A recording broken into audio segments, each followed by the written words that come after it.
Hello there. You know the drill. I'm on my way down. Hi. Welcome to another Seeing Clearly with Charlotte Giblin. This is going to be part 2, the view from above. And I am going to, it's only a day since I filmed part 1. So there are some areas of the painting which are still a little bit wet, but I've been thinking about it such a lot that sometimes you just got to keep working when inspiration strikes, even if it's not entirely at a stage where I would like to be working further. And that's also sharing just the artistic enthusiasm, but equally, how to kind of get round some of the technical issues that I might come across when the paint is still wet. And I was thinking quite a lot about this yesterday, as well as I do, with almost the backwards way that I described arriving at this point of play with my paint. And I wanted to point out again that, because it's really interesting as to why you're watching this. That really interests me. What is it about seeing another artist work that is helpful? Are you at a point where you can draw very realistically and you can paint realistically and wanting to then express yourself in a different way, which is very much the path that I took? Or maybe you're new to painting and just having a serious amount of fun with it already and just abstract marks and not caring at all what the outcome is. And that is fantastic. As I say time and time again, you never ever have to question anything that only feels positive. Just for me, I found that when I was increasingly getting little question marks in my body, or doubt, or wanting to just push myself a little bit further, there was something, a negative feeling is a little bit too strong, but there was a questioning with my art practice, and always has been, which has pushed me. But then, my ego kind of got in the way, and my fears, and I would push myself too far down a perfectionist route, which is just ridiculous when it comes to creativity. But I held such high standards for myself of what I thought I should be producing, and that I found it really difficult to actually have fun and play with the paint. So when I started doing more abstract paintings, which has really only been in the last 4 or 5 years, I started experimenting, and I experimented prolifically, just loving playing with colour and seeing what this medium can do. And I adore acrylic for many reasons. I mean, I'm not very patient, so its fast drying quality is extremely helpful. But I love it because it dries quickly, that I can keep layering over the top, and I just adore the palette knife layers that you can get and the way that colour can be exposed underneath. I just love that aspect of painting. And so what I came to realise with all of my abstract experimentation, I cycled all the way back round to the knowledge that I love colour, I love texture, and I love the way that I can manipulate and move the paint around. It's almost like just one massive iced cake that I can just move the icing around, or the yogurt. There's something very dessert about acrylic paint. Maybe it just all boils down to the fact I love cake and puddings. But there's actually consciously acknowledging the fact that I really enjoy that aspect of playing with paint helped me to release some of the pressure that I put on myself for expecting certain types of results. And we do want people to say nice things to us, don't we? And it's lovely when they do and they mean it. But I would encourage you to try and learn how to let go of the need for that kind of validation and encouragement, because it really can hinder the fun that you can have with your painting. But it took me a long time, decades, to get round to that point where I really could shed other people's negative judgment and have fun with experimentation and paint. But for me, I needed to be able to become much more adept technically and using paints in a way that would give me color combinations that would make my soul sing and make me happy. And I always use bright colors as a result. And when I'm doing something like this, I use the ready mixed colors in fluid acrylic. But normally, if I'm using thicker paints, I will use primary colors and I mix them myself so I can get exactly the tones I want. But I love being able to mix and match and do something with pure color out of a bottle and use this as my palette. This is my mixing tray, and moving the paint around, because it's not totally random. There are random elements to it, but I'm still thinking about landscape. And every single painting I do, even all of the very abstract experiments that I did a number of years ago, they are all autobiographical. I'm a storyteller. These are diary entries, and if they mean nothing to anybody else, that doesn't worry me anymore. I mean, it's wonderful if a painting can connect with somebody else, or the process, or the story, or the artist. That's one of the main reasons why I think I am compelled to create. I almost pulled you into that then.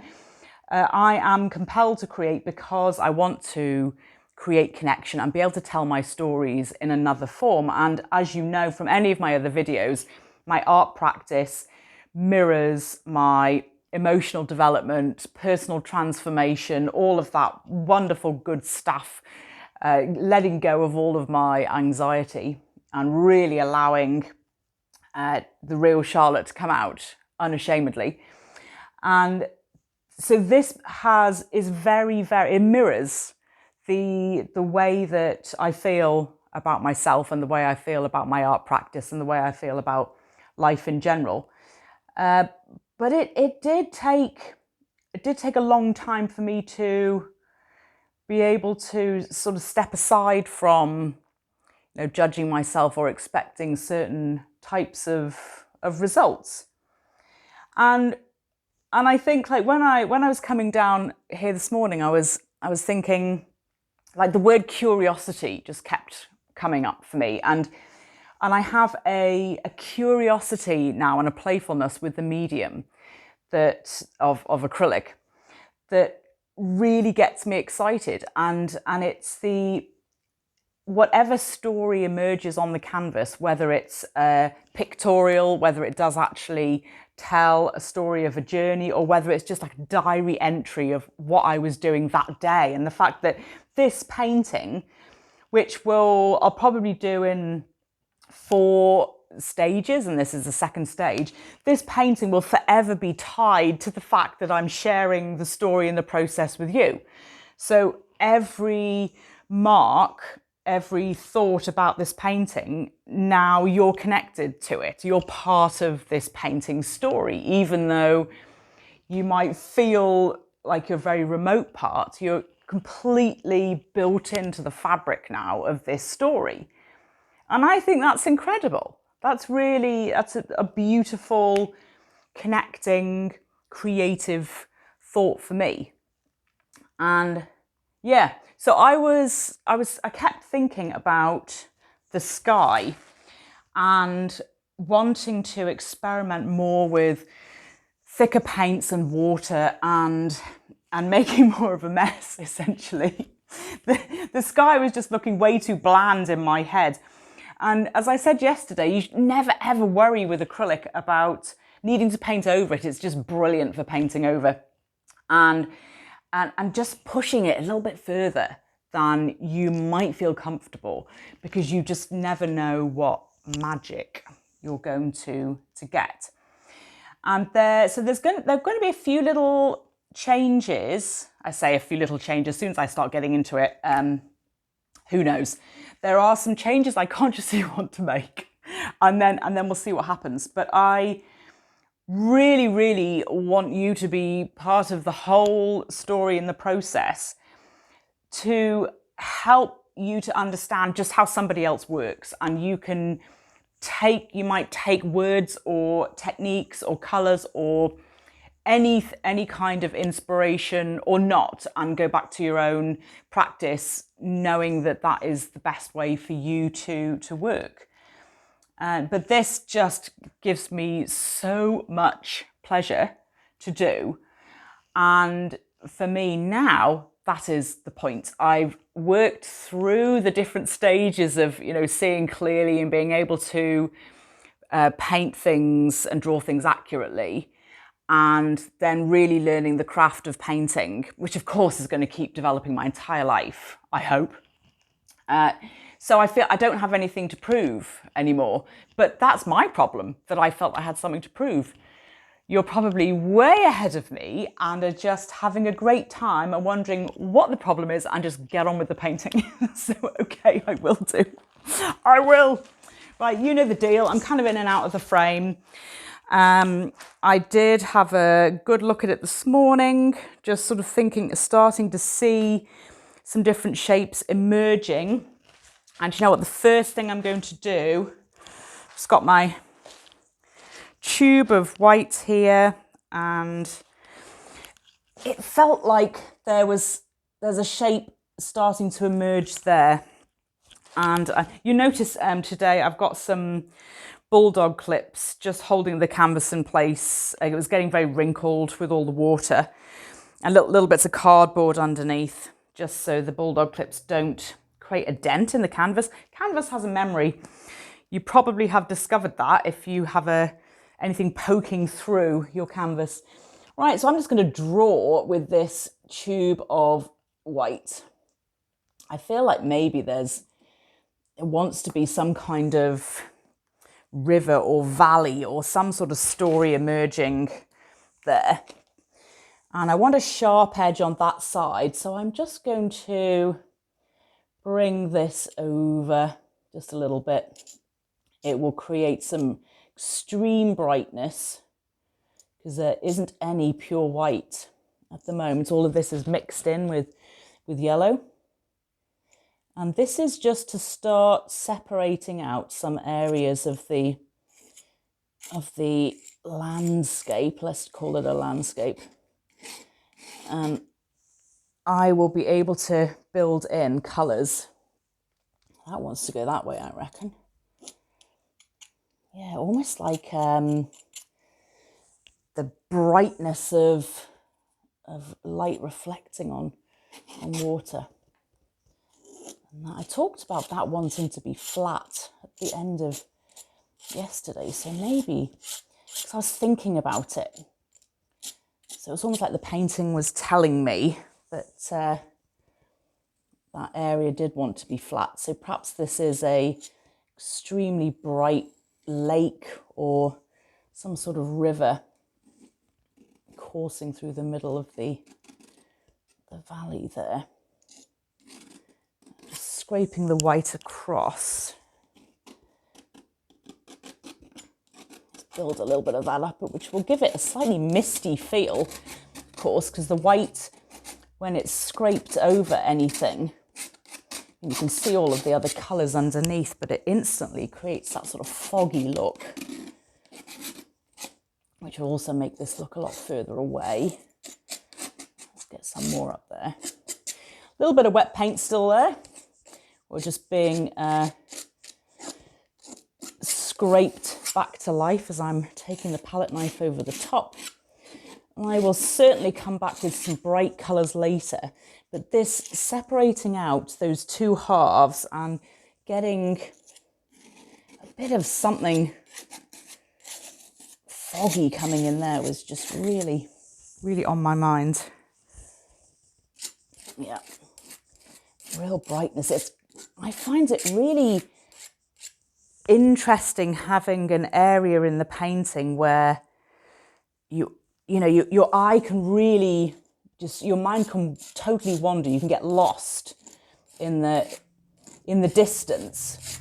And as I've said before in some of my videos, I've always been a looking ahead, looking at the horizon line kind of person, to the point where I have to force myself to look in the foreground, which is why I maybe actively create some interest in the foreground. Let's just scrape a bit of that off. I don't want to lose all of those interesting marks, but I can go back over the top, of course, with colour. Well, that very definitely separates these two sides, and where I feel that, yeah, the light is going to be coming from this side, definitely, and maybe, I talked about that being a bit hilly, didn't I? It feels like there's some mountain, something or other, and wherever the river is going, or the lake, maybe it's coming through here somewhere. Where's it going to end up? Or is there a lake down here? Not quite sure. It just needed that. That could be something I consciously think about after doing this layer. Let's take it just down to there for now. Oh, no, okay, let's go a little bit further.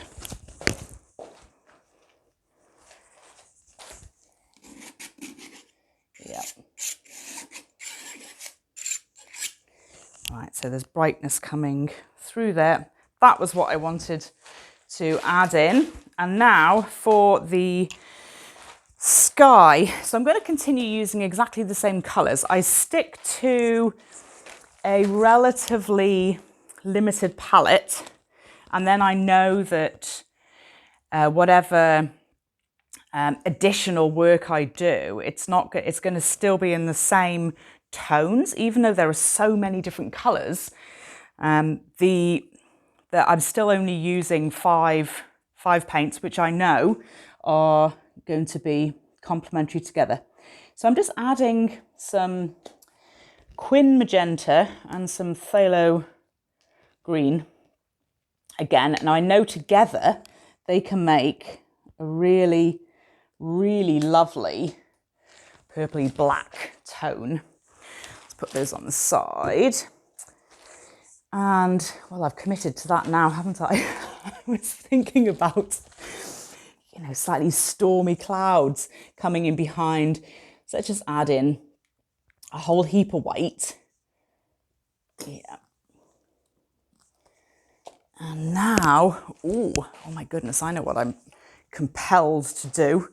Just get some water and a sponge. Now this is going to make a serious messy difference, which is going to run off these. I'm just squeezing a whole chunk of water on there. Getting a bigger palette knife. Now a lot of this is going to run off onto which is why I have plastic here. You see how the magenta and the green have made a beautiful purpley grey. Oh my goodness, look at that. You see, this is what I'm talking about. I just love the change of textures and the way that the paint can do so many different things. That really, really gets me excited with all of that. And the way that the paint is separating, because the thickness of the white is really challenging the water and wow. So I've used a lot of pigment there. So this dark sky is now compelled to go all the way across here. And I can bring brightness back in over the top if I want to. So look at, so those huge lumps of thick white. Oh, look at that. Wow, with the pink coming out from underneath. Oh, darn, I've lost it. Where's that pink gone? Okay, so really sort of stormy sky happening. And because there's a little ridge here from yesterday, the wet paint is not really going any further than that. Now, I'm so excited, I'm knocking my tables over. Wow, look at the difference that's made. There's like a completely different theme and a feel emerging now. That light, bright, sunny sky is going. So let's just take a little bit of this along all the way over here. And I can bring the light back in when this is dried. Always scraping back, just pulling a little bit of that. I do feel that that wants to be a curve for some reason, like the eye of a storm emerging. Now those colours, totally different to the way that the magenta and the green have been used previously. So because I've got a whole heap of that on here, I'm actually just going to start introducing that into where this may be a bit rocky and a little bit in the shade. So let's just, stroking up and sideways, let's just put a bit of that in here. I hate to waste any paint, and the layering can be extremely helpful. And you see where the paint is pooling in certain areas and starting to separate out. And there are going to be some amazing, little puddles and shapes of colour happening there. So just bringing, actually most of this has ended up being white. So let's just put a little bit more of that in, as I've got the thick versions of these paints over on the side as well, but let's just use the fluid ones and just to unify a little bit of that colour. Just holding the canvas edge because it's obviously very loose. So just take some of that up through here. See how the palette knife is just catching on some of the ridges from yesterday. So bringing a little bit of that tone down into whatever shape this is going to be.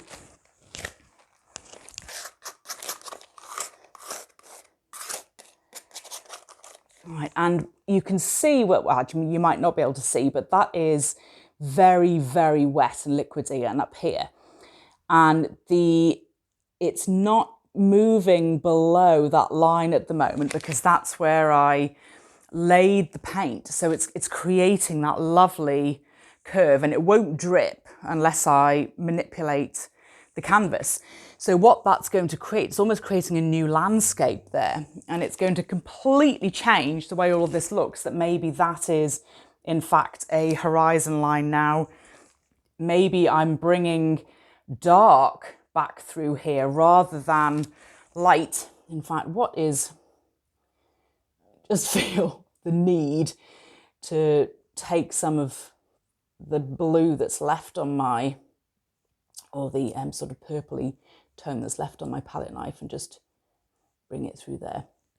The fantastic thing about acrylic, you can just keep on layering and layering until you get the results that you want. And this is just now becoming a place where I'm piling the paint that's left over, and partly thinking about this being a darker side of the painting.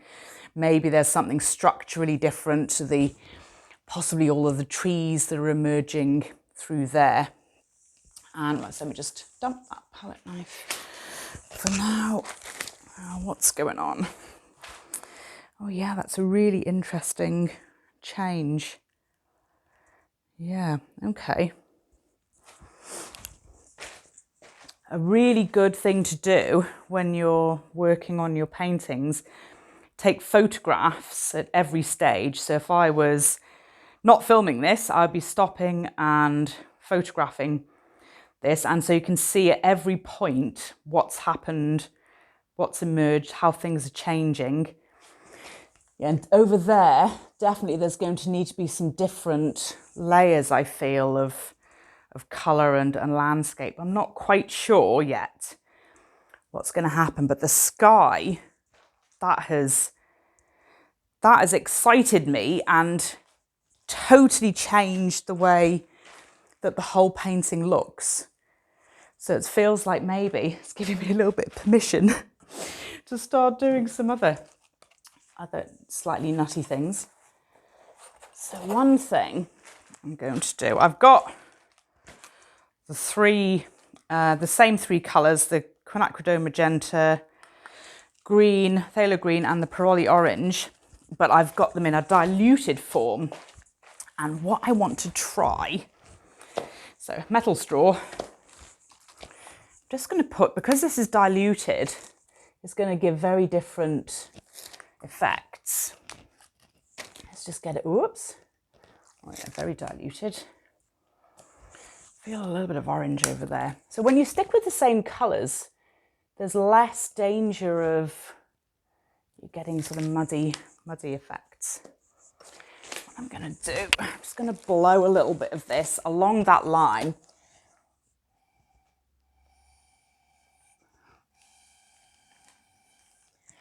You can see how the thinness of the paint, well, maybe not from that distance. I'll bring you down a little bit closer later on. It's splitting and separating on over the white.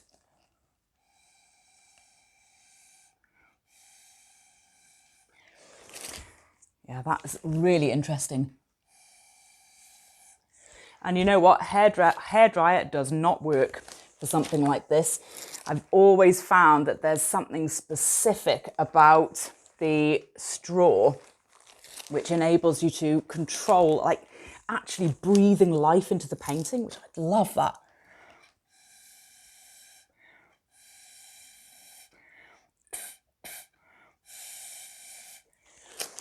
Starting to allow some very different forms to appear. Now the orange and the pink.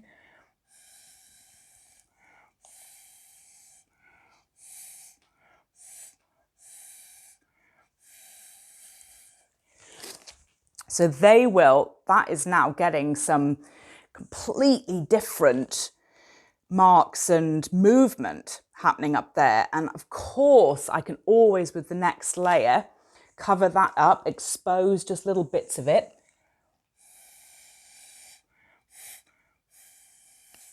But it will start to create different layers within the painting and tell very different types of story. And I want to put some of that over on this side. I love that so much.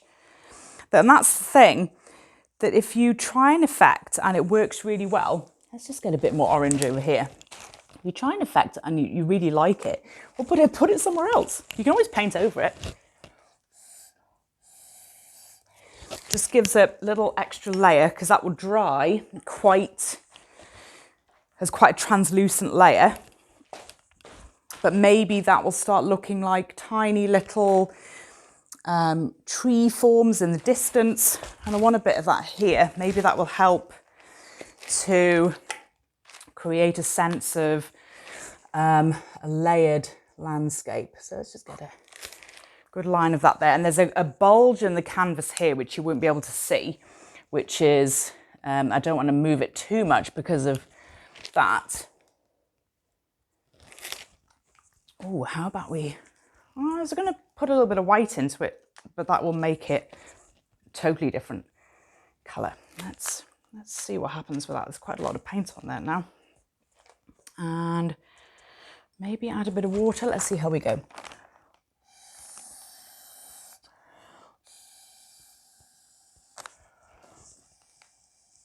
I want to be a little bit careful around here.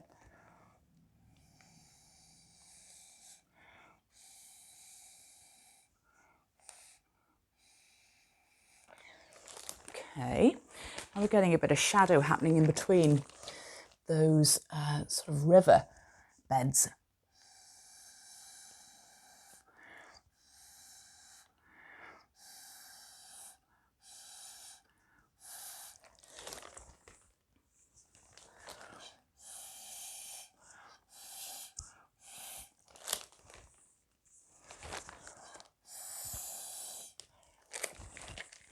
Yeah, I really like this sort of random explosive shape that's happening against the backdrop of slightly more specific forms in the front.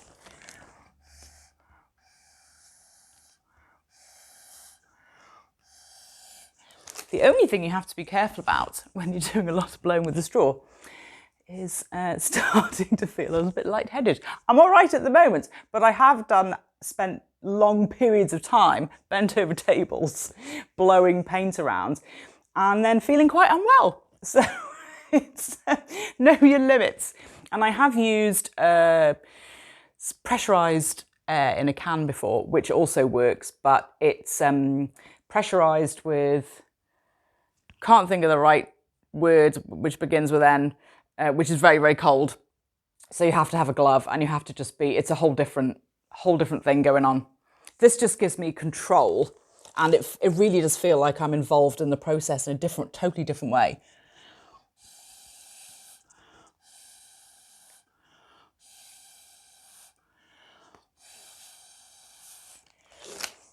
And I love the fact that with all the different thicknesses of paint that I'm getting, you know, the thinner paint is then, yeah, it can't pass certain layers. It can't pass into some areas of the painting. So what happens if I just scrape down a little bit? So break up some of those ones at the lower edge. Oh, we get a lovely bit of bright pink and bright orange.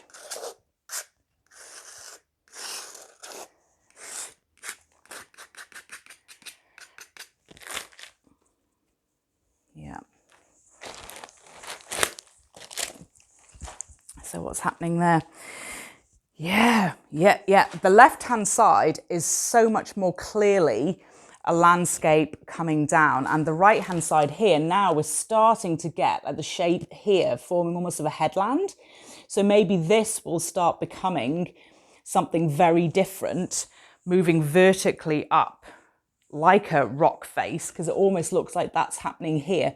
But I don't want to start messing with that because the sky is so wet, and I love that effect, and I really want to see what that looks like when it's dried.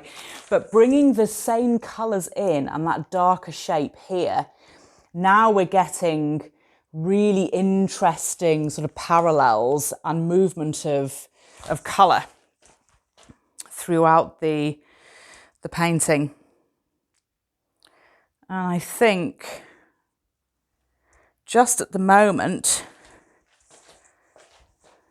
I might pause that there. There's nothing, yeah, the sky was bothering me. That was the thing I was thinking about, and I really wanted to share. And I'll work on the mountain next time. Do I want to do any, see, I'm already calling it a mountain, so it must be a mountain. Maybe a little bit more golden light through here. Or maybe I need to just leave it with the shadows. See, I think if you start questioning, like really wondering about what you're going to do, then we're talking about a whole different phase of the painting. I think it needs to be left for now. That's a very short period for me to paint. I'm going to, why am I hesitating? No, I'm going to put some, why am I hesitating? Because I want some more yellow in there. I'm not finished yet. Yeah, I want some more yellow in there.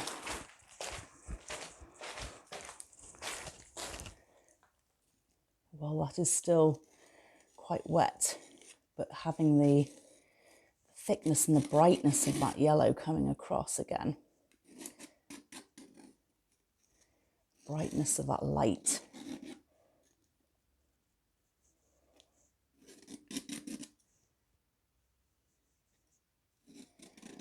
Again, knowing what's going to happen with the colours is extremely helpful, but there's always an element of surprise.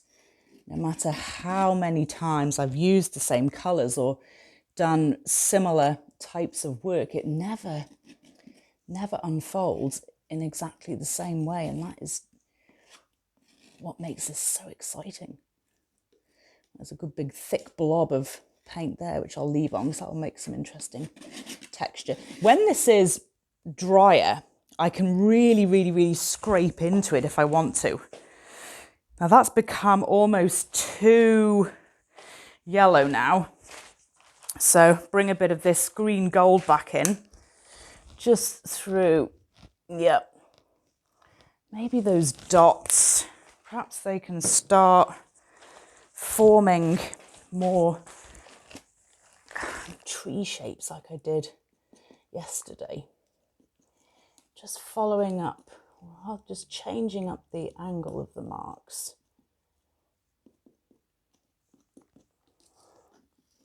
There we go, and scraping in to create some contours in the land.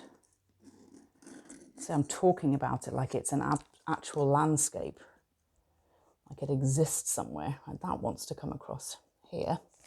So clearly if we have a lake, it's not a lake anymore, it's a river, the inlet. Yeah, I love this layering process so much. You should definitely play with, well, that's an interesting little shape that's emerged there. Definitely play with, I mean, just get a cheap white. This is quite a cheap white actually, because I go through so much white, and put a whole heap of colours on your canvas and then some white over the top and scrape it away. It's a bit like one of those exercises we did at school, you know, as a very young child, playing with scraping off and removing things underneath. Right, let's leave that like that for now. Just bringing back a little bit of, wow, doesn't that look really dramatic and bold in relation to what's going on here, and how that leaps forward. And this already, you know, little tree, the eye picks out tree forms, almost roads. That is always fascinates me. So we've almost got this like dragon style shapes emerging on either side, and this really dramatic sky and this very calm little vista of something down in the valley there. It's really changing. The feeling of the painting is really changing. So definitely going to leave it there. But what I will do is bring you closer to have a look at it. Uncharacteristically, I'm going to pop you on hold and just bring you down to have a look at the painting. So hopefully you're getting some new ideas and just feel like grabbing your brushes and palette knives and having a play without any fear of judgment. Have a heap of fun. I'll see you in the next one.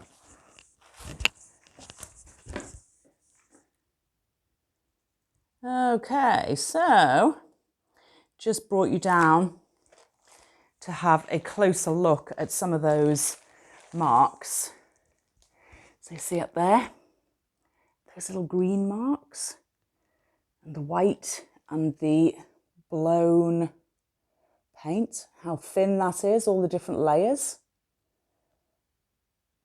That's going to be quite exciting. And then over here, see how the paint has started to split with the thin, watery over the top of the thicker layers. Oh my goodness, look at that sky though. Look at those paint effects. That is what gets me up in the morning. That is so exciting. Really, really, really juicy stuff. Lovely. Well, I'll see you part 3, who knows what is going to happen with this painting. Thank you so much for watching. Bye.